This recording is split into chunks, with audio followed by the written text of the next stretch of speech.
Hey you guys, it's Peter and welcome to my channel Peterisms, where I tell stories of my life and just little things that I have learned as I have grown into the person that I am today. And today I'm going to read from 2 new books. I actually went to the bookstore yesterday.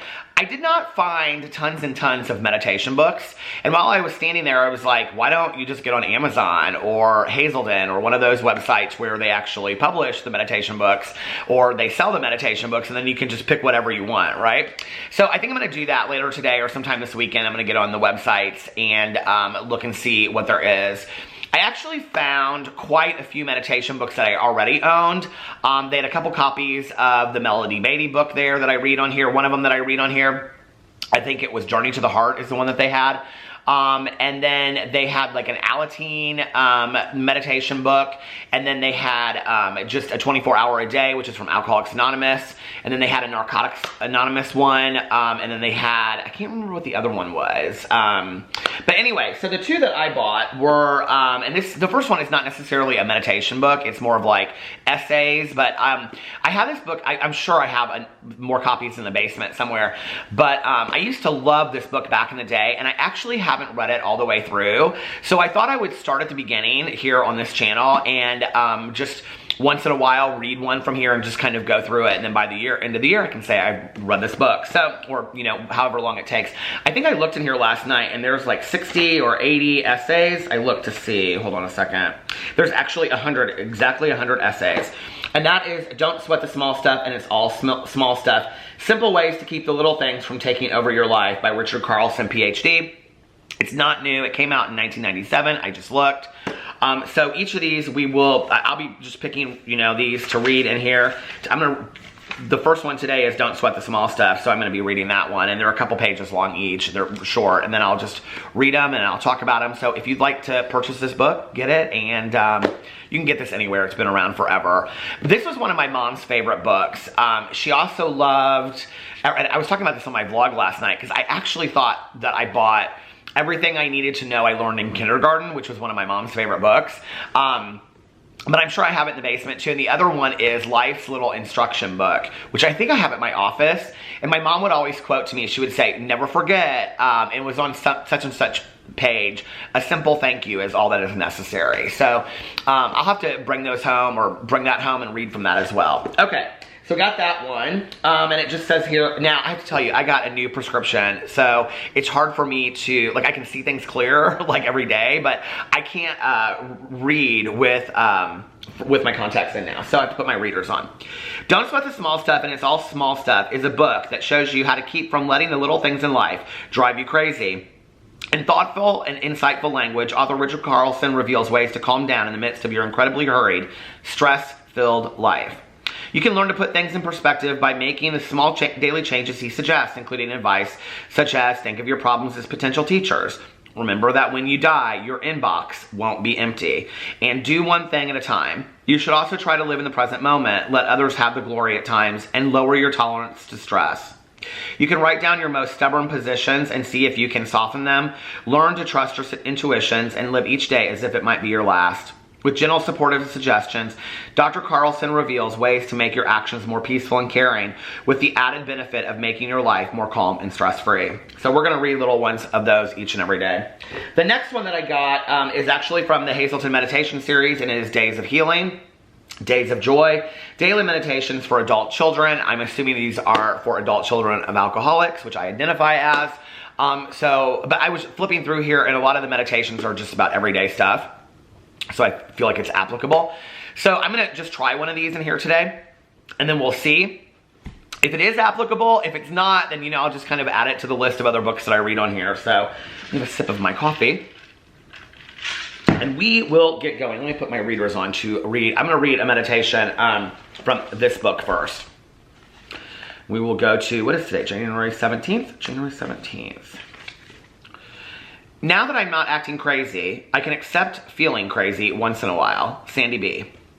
Saying no to ourselves may be a greater act of courage than rushing into a burning building to save a child. The act of heroic rescue may be impulsive, almost involuntary, and completed before there is time for a reasoned judgment. Ah, but the other one.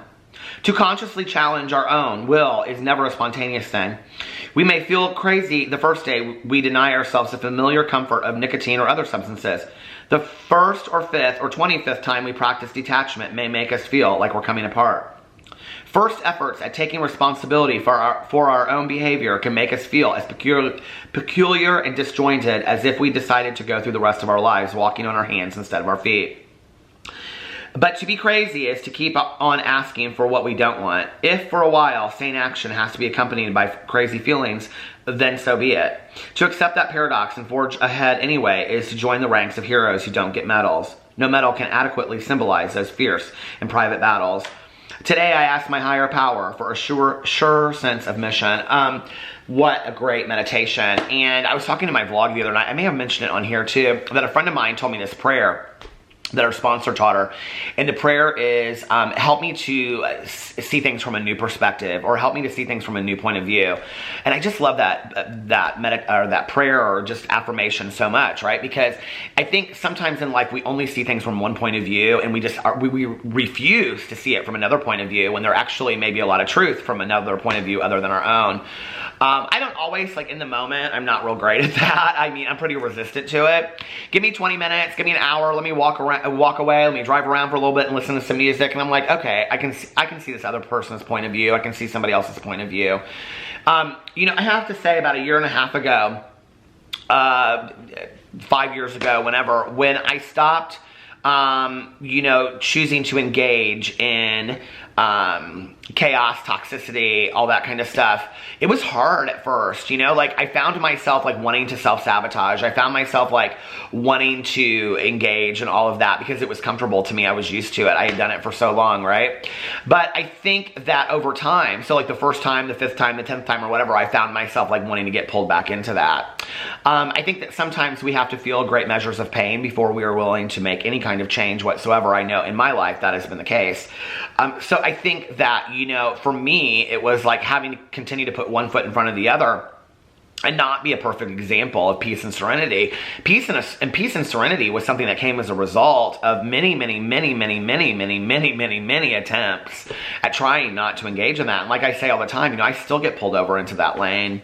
But today, the chaos and the toxicity, that feels out of control for me. Like that feels uncomfortable because I'm not used to it and I don't engage in that. At least not, you know, throughout my daily life, when I'm going here and going there. Like I don't have those kind of conversations anymore, and I just don't engage in it. And there was a time in my life where, you know, years ago that I had a group of 5 or 6 people and we all hung out together and whatever, and there was just always high drama, you know? There's been other points in my life as well where it's been like that, but I look back on that now and I don't know, there might have been a level of excitement to it and a level of fun and a huge level of codependency. But I don't know that I enjoyed my life the way that I do now. I don't know, I feel a lot more calm and relaxed and peaceful on a daily basis. So I don't know, but any kind of change that you're going to make in your life is going to take some time, so you can't beat yourself up for it, you know, whether that's going to the gym or eating healthier, which I am nobody to be speaking to those things, or you know, like removing toxicity from your life, or just having more structure in your life, whatever it is that you want to do, or you know, reading a book, you know, starts with 1 page, whatever. Don't beat yourself up if you don't read the whole book in one night. Nothing starts that way, you know? So I think it's about being a little bit more patient with ourselves too, you know, and treating ourselves a little bit better than we have in the past. And like I said, being more patient with each other. So good meditation. I like that book so far. Based on one meditation, I'm keeping it. Okay. Now let's read, I have my pen right here because I want to make sure that I check mark the ones that I read.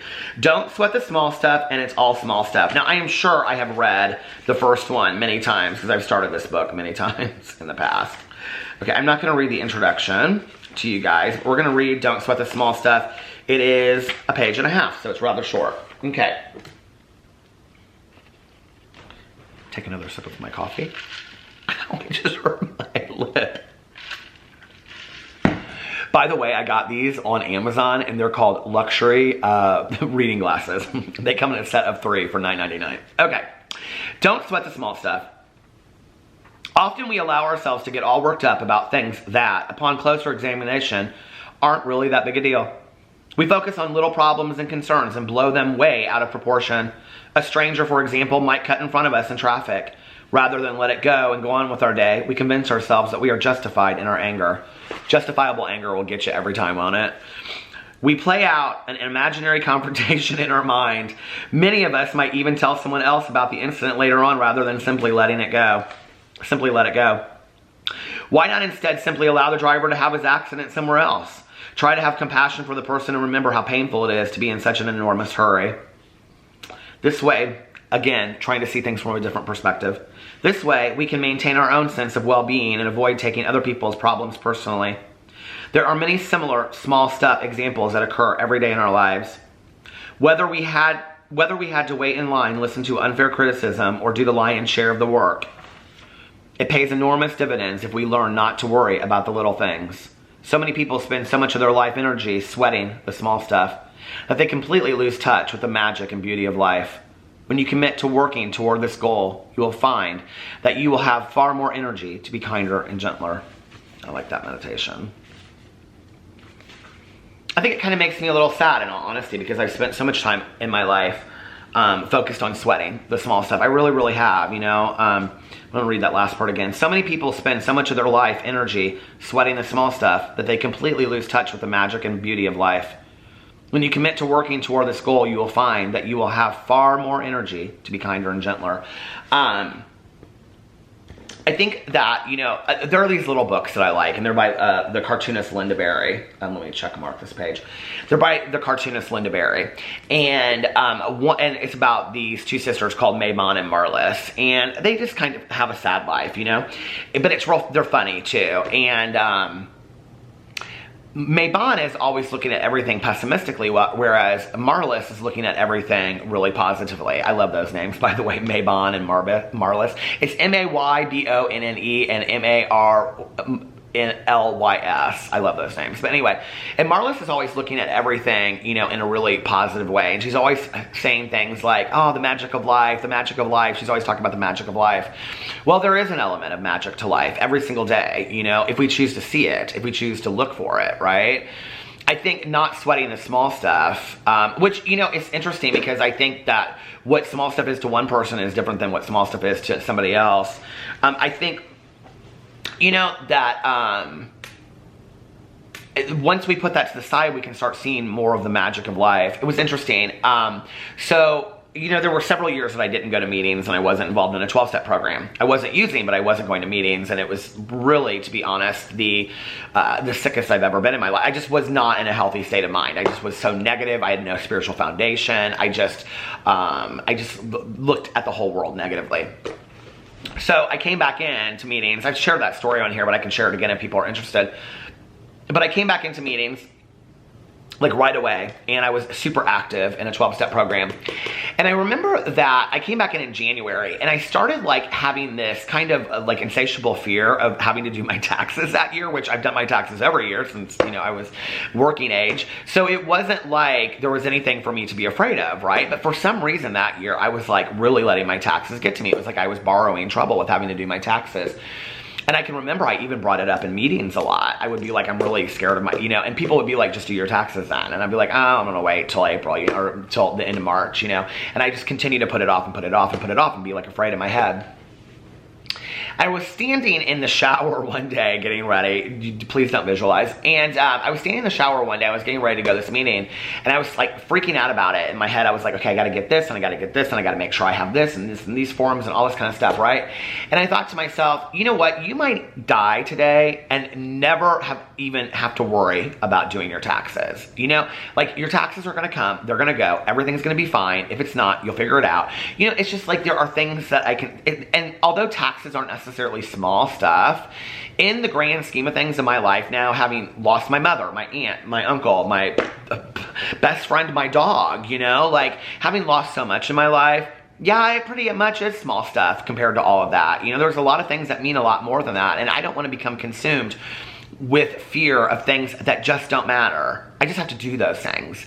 You know, as my dad says, they're just burdens of life that we have to do. They're things we have to do in life, you know? And I don't want to become consumed with this small stuff of not being able to see the magic of life because of that. Because whenever I have fear in my heart, which is what a lot of this small stuff is, whenever I'm worrying about it, or I'm complaining, or I'm angry, right? You know, or I have resentments or fear. Anger, resentments, and fear are three, you know, huge things. Those are blockages from me seeing the magic of the light. Those are, you know, or the magic of life. Those are blockages from the sunlight of the spirit, you know, as we say in sobriety. That I'm not really getting the benefits of this world that I live in if I allow myself to become consumed with that. I still do. I still, you know, have a lot of fear about things, and I allow some of those things to bother me on a day-to-day basis, but I'm not the same as I was. I've come a long way, and you know, I'm forever a work in progress. I'm not a perfect example of anything, but I just aim to be better today than I was yesterday. And I think I can say that I am, you know, and I like was just like, so, you know, I keep like every receipt and everything. I'm like, if you have watched my vlog, you know, like I'm like crazy about stuff. I like keep a checkbook and everything, you know, like down to the penny. And then I'm like, I pad the account and all this kind of stuff. So I literally keep every receipt from everything that I spend an entire year, and I go through it. I'm like, okay, you know, whatever. And I was like looking up there, and I was like, I have all of these receipts, right? I'm like, I've got to sit down and do it. I was like, you should probably do that sooner rather than later. And I kind of got excited. I was like, okay, well, I've got it all out. I know I have everything that I need to do it this year, you know? So that fear isn't there anymore. And is it replaced with new fears? Yeah, sure, probably. I probably have some fears about things that, you know, but like I talked about this one here the other day. It's like I had to go, maybe I talked about it on my vlog. I had a nail in my tire, and I kept on filling it like 3 and 4 times, like within the period of 2 days. And finally I was like, okay, Peter, you probably have to have this taken a look at, you know? So I took it in, and I had to get the 4 new tires. My tires were not in good condition. And, you know, thankfully, thank God, I had the money today to do that. You know, years ago I wouldn't have, and I would have been in panic mode, like, what am I gonna do? What am I gonna do? What am I gonna do? Which is a cousin of fear, you know, for me. Like that panic, what am I gonna do? I don't know what to do. I don't know how. I used to live in that a lot, you know? And before I got sober, I think using helped me with that panic mode. I don't want to live there anymore. I don't want to freak out about stuff anymore. I just don't, you know? I just want to be able to like look at things and go, okay, now what do I need to do? How do I handle this? Some days are better than others. Some days I am really good at that. Other days I hit complete panic mode, you know? But like I said earlier, you know, I gotta be patient with myself. I gotta be forgiving with myself too. So I'm really excited about reading this book. I'm gonna go back and read the introduction so that when I finish this book, I can actually say I read the whole book, and I can put it on my Goodreads too. So anyway, I love you guys, and I will see you tomorrow. Bye.